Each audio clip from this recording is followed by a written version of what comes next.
नमस्कार। Human language versus computer language, artificial intelligence में NLP वाले चैप्टर में अब हम एक और स्टेप आगे आए हैं, जहां पर हम बढ़ेंगे कि हमारी जो लैंग्वेज है और जो कंप्यूटर की लैंग्वेज है, दोनों के बीच में हम रिलेशन बिठाने की कोशिश करेंगे।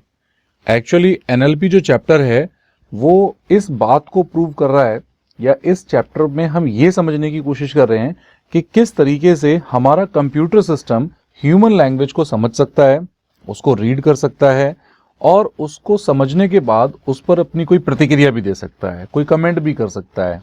वो वॉइस बेस्ड भी हो सकता है और चाहे तो वो उसका अपने आप से भी जनरेटेड टेक्स्ट हो सकता है। आज मार्केट में बहुत सारे टूल इस समय अवेलेबल हैं। चैट जीपीटी टूल है, एआई के ऐसे बहुत सारे टूल हैं कि आप उसमें बहुत सिंपल से अपने वर्ड्स डालिए, कॉन्टेक्स्ट डालिए और आपको पूरा का पूरा एक लेटर, पैराग्राफ या कोई भी एक सिनारियो आपको उस पर जनरेटेड एआई के थ्रू मिल जाएगा। तो नेचुरल लैंग्वेज प्रोसेसिंग काफ़ी बहुत ज़्यादा एडवांस लेवल पे आप काम करने लगी है। आइए समझते हैं कि इस बुक के अकॉर्डिंग ह्यूमन लैंग्वेज और कंप्यूटर लैंग्वेज में रिलेशन कैसे सेट हो रहा है। तो हम सबको पता है कि हम जब आपस में बात करते हैं, कम्युनिकेट करते हैं, तो बहुत एक सिंपल सा कम्युनिकेशन होता है और हम मजाक में भी कोई बात कहते हैं। कई बार किसी बात को कहने के पीछे कुछ और मीनिंग होता है, लेकिन हम उसे किसी और तरीके से कहते हैं। सामने वाला लेकिन हमारी बातों को बहुत ही अपने विवेक के आधार पे, अपने माइंडसेट के आधार पे समझने की कोशिश करता है कि भाई शायद ये इस कॉन्टेक्स्ट में ये बातें कह रहा था। अब यहाँ पे हम ये देखते हैं, जो बुक में लैंग्वेज यहाँ पर मेंशन की गई है, कि हमारा जो ब्रेन है वो कॉन्टिन्यूसली प्रोसेसिंग कर रहा होता है जब कोई बात वो सुन रहा होता है। जैसे यहाँ एक एग्जाम्पल दिया गया है कि एक क्लास में एक स्टूडेंट जो टीचर की बात को बहुत ध्यान से सुन रहा है, लेकिन क्लास में जो टीचर कह रहा है वो उसके ऊपर प्रोसेसिंग भी कर रहा है। उसे कहीं कोई डाउट लगता है तो उसके मन में क्वेश्चन भी आता है, लेकिन साथ ही साथ वो देखता है कि जब वही क्लास चल रही है और कोई दूसरा बच्चा उसे आके डिस्टर्ब करता है, यानी वो उसके कान में जाके कुछ कहता है, तो उसका जो माइंड है, उसका जो कान है, वो अभी टीचर की बात को सुन रहा था और अभी वो उस बच्चे की बात को भी सुन रहा है। यानी कि माइंड ने जो प्रोसेसिंग है वो तुरंत डाइवर्ट की उस बच्चे की आवाज़ की तरफ। हालांकि ये डिपेंड करता है इंटरेस्ट के ऊपर कि जो स्टूडेंट है वो टीचर की बातों पर ज़्यादा इंटरेस्ट ले रहा है या बच्चे की बातों पर इंटरेस्ट ले रहा है। तो जिधर ज़्यादा इंटरेस्ट होगा उधर की तरफ ही हमारा माइंड प्रोसेसिंग करना शुरू कर देगा। तो ये हमारे माइंड का काम करने का तरीका है। हमारा जो मनुष्य का दिमाग है वो इस तरीके से सोचता है और इस तरीके से ही किसी बात पर रिएक्शन भी करता है। आइए अब देखते हैं कि अगर हम बात करें कि कंप्यूटर कैसे समझेगा ये सारी चीज़ें, अगर कंप्यूटर के साथ में ये सिचुएशन आ जाए तो हम उसे ये सारी चीज़ें कैसे बता पाएंगे। अब इस चीज़ को समझने के लिए हम देखते हैं कि कंप्यूटर के पास में लिमिटेड रिसोर्सेज हैं, और दूसरी सबसे बड़ी बात अगर हम कहें कि कंप्यूटर को कोई बात समझाना, तो इसमें दो चीज़ें बहुत ज़्यादा काम करती हैं। एक तो कॉन्टेक्स्ट और दूसरा उसका करेक्ट मीनिंग, करेक्ट वर्ड। अगर हम सोचें कि हमारी जो ह्यूमन लैंग्वेज है वो कंप्यूटर की लैंग्वेज किस तरीके से उसको समझ पाएगी, तो उसमें क्या क्या डिफ़िकल्टीज आ सकती हैं। जैसे यहाँ पे एक डिफ़िकल्टी के बारे में डिस्कशन हो रहा है, arrangement of the words and meaning. There are rules in human language, there are nouns, verbs, adverbs, adjectives. A word can be a noun at one time and an adjective some other time. एक ही word जो एक समय पे noun है और हो सकता है कि उसी समय पे वो एडजेक्टिव का भी काम कर रहा हो। यहाँ पे हम ये कह सकते हैं कि एक लैंग्वेज के लिए कोई रूल हमने डिसाइड किए हुए हैं। जब हम ह्यूमन लैंग्वेज की बात करते हैं तो हमारे बात करने में हम किसी बात को रिटन फॉर्मेशन में चाहे लिखते हैं, जैसे यहाँ पर डिस्कशन हो रहा है इंग्लिश लैंग्वेज को लेकर के, तो हमने कुछ रूल्स यहाँ पर बनाए हुए हैं। This is the issue related to the syntax of the language. तो जिन रूल्स के अकॉर्डिंग हम किसी भी सेंटेंस को लिखते हैं तो हम कह सकते हैं, प्रोग्रामिंग में हम सिंटेक्स कहते हैं और इंग्लिश में हम उसे ग्रामेटिकल्स अरेंजमेंट कहते हैं। Syntax refers to the grammatical structure of a sentence. When the structure is present we can start interpreting the messages. जैसे ही हमारा स्ट्रक्चर रेडी होता है हम मैसेज को इंटरप्रेट करना शुरू कर देते हैं, समझना शुरू कर देते हैं। तो अब देखते हैं कि ये काम अगर कंप्यूटर करेगा तो वो कैसे करेगा। One way to do this is to use the part of speech tagging. तो अब पार्ट ऑफ स्पीच का भी इसमें रोल आ जाएगा। ये अलाउ करेगा कि कंप्यूटर समझे कि किस तरीके के पार्ट ऑफ स्पीच पे काम करना है, क्योंकि पार्ट ऑफ स्पीच भी डिफरेंट डिफरेंट टाइप्स की होती है। Besides the matter of arrangement there is also meaning behind the language we use. Human communication is complex. हमें समझ में आता है कि जो हम कम्युनिकेशन करते हैं वो कॉम्प्लेक्स भी हो जाता है। There are multiple characteristic of a human language that might be easy for a human to understand but extremely difficult for a computer to understand. कि भाई मनुष्य तो अलग अलग सिचुएशंस के आधार पे जब कोई व्यक्ति बात कहता है तो उसको समझने की कोशिश कर सकता है या समझने का प्रयास कर लेता है, लेकिन अगर यही चीज़ें कंप्यूटर के साथ करें तो उसको डिफिकल्टीज आती है। जैसे यहाँ पे देखते हैं कि एनालॉजी विद प्रोग्रामिंग लैंग्वेज, कि हम प्रोग्रामिंग लैंग्वेज से सिंटेक्स के बारे में समझते हैं और सिमेंटिक्स के बारे में समझते हैं। जैसे यहाँ एक एग्जाम्पल दिया कि 2 + 3 = 3 + 2। Here the way these statements are written in different. दोनों स्टेटमेंट अलग अलग तरीके से लिखी हैं। एक बार 2 + 3 लिखा है, दूसरी बार 3 + 2 लिखा है, but their meanings are the same, that is 5। लेकिन दोनों ही तरफ से मतलब उसका 5 ही निकल रहा है। तो यहाँ पे क्या है, सिंटेक्स अलग है, लिखने का तरीका अलग है, लेकिन रिजल्ट सेम है। अगर वहीं नीचे एक और एग्जाम्पल देखें कि डिफरेंट सिमेंटिक्स 2/3, पाइथन के 2.7 में अगर हम 2/3 लिखें और अगर पाइथन के 3 वाले वर्जन पे 2.3 लिखें, 2/3 लिखें, तो दोनों ही नॉट इक्वल हैं, यानी कि दोनों का ही मतलब बदल जाता है। जैसे मतलब कैसे बदल जाता है आपको लगेगा, तो पाइथन के 2.7 में अगर आप 2/3 लिखते थे तो रिजल्ट आपको 1 मिलता था, लेकिन अब जैसे ही पाइथन के 3rd वर्जन पे काम करेंगे तो आप देखेंगे उसका आंसर आपको 1/1.5 मिलेगा। यानी कि पाइथन के पुराने वर्जन में वो इंटीजर वैल्यू को काउंट करता था, लेकिन पाइथन के 3rd वाले वर्जन में उसने डेसिमल वैल्यू को भी काउंट करना शुरू कर दिया है। तो सिंटेक्स यहां पे सेम है, लिखा भी सेम है, लेकिन मीनिंग दोनों के बदल गए हैं। एक बार आंसर 1 आ रहा है और एक बार 1.5 आ रहा है। लिखने का तरीका सेम है, यानी कि डिफरेंट सिंटेक्स सेम सिमेंटिक्स, अलग अलग लिखने का तरीका है, मीनिंग एक ही निकल रहा है। नीचे एग्जाम्पल दिया है कि मीनिंग जो है अलग अलग है, लेकिन लिखने का तरीका एक जैसा है।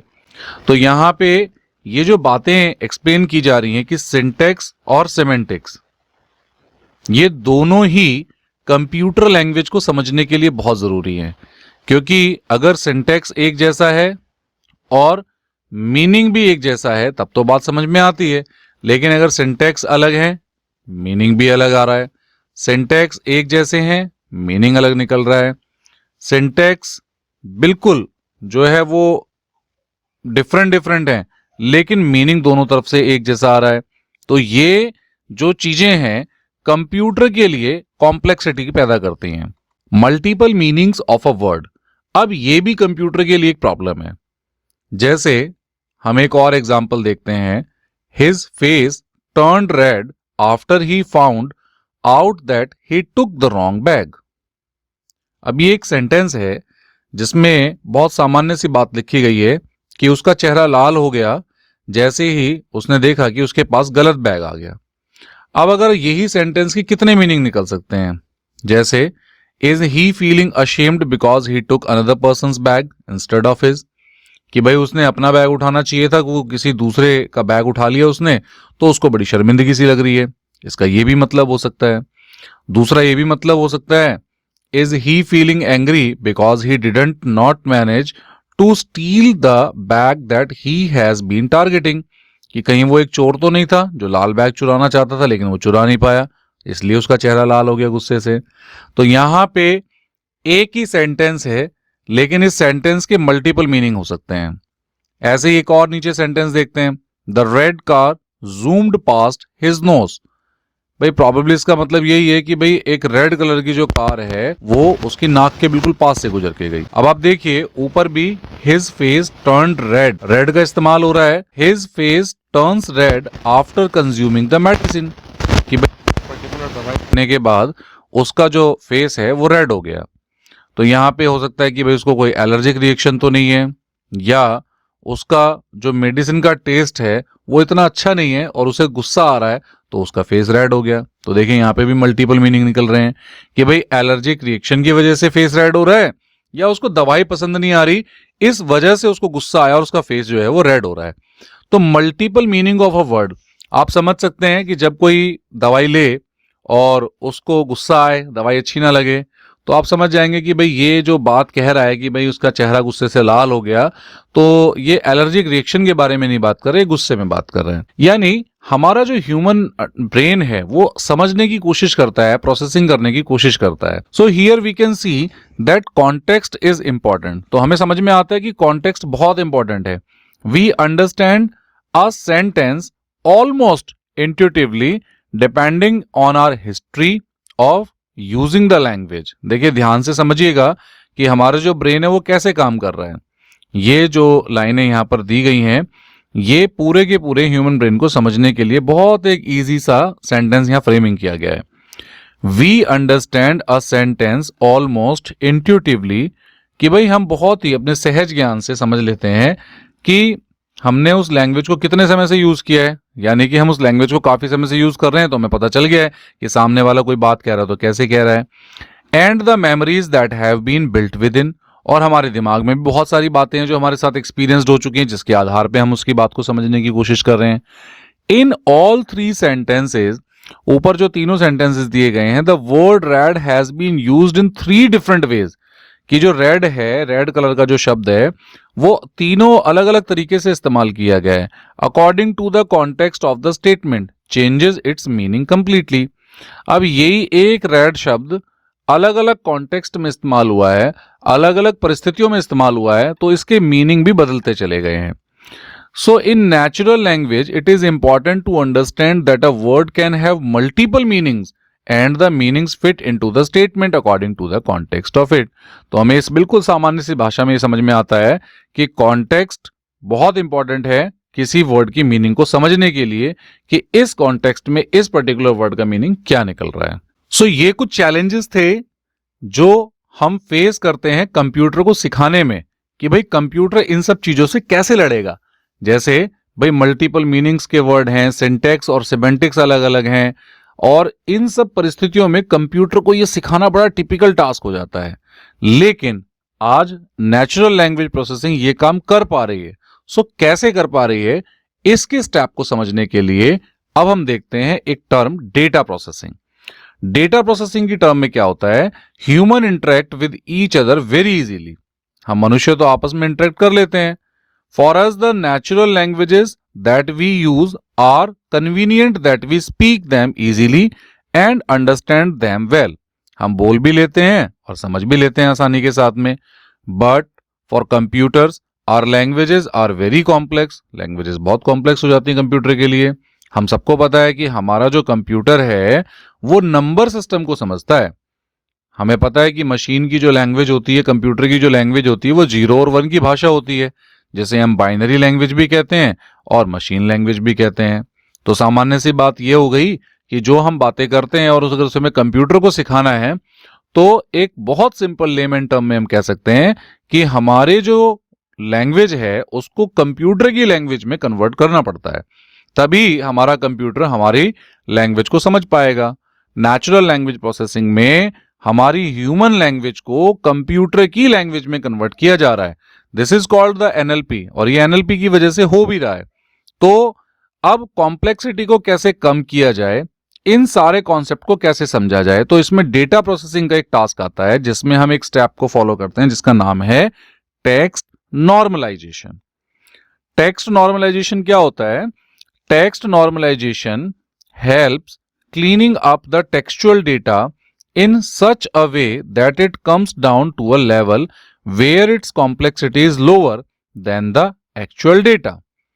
जो एक्चुअल डेटा है उसकी कॉम्प्लेक्सिटी, यानी उसमें जितनी भी जटिलताएं हैं, जितनी भी प्रॉब्लम्स हैं जो उसको हार्ड बना रही है समझने के लिए, उसको बहुत छोटे छोटे स्टेप्स पर जाकर के सॉल्व करता है और उसे इजी टू अंडरस्टैंड बनाता है, यानी उसको छोटे छोटे हिस्सों में ब्रेकअप कर देता है। तो हमें यहां पर ये एक समझ में आ रहा है कि डेटा प्रोसेसिंग जब हम करते हैं तो उसमें टेक्स्ट नॉर्मलाइजेशन की जो स्टेज है वो हमारे प्रोग्राम की, हमारा जो कॉन्सेप्ट है उसकी कॉम्प्लेक्सिटी को कम करता है, सॉल्व करता है।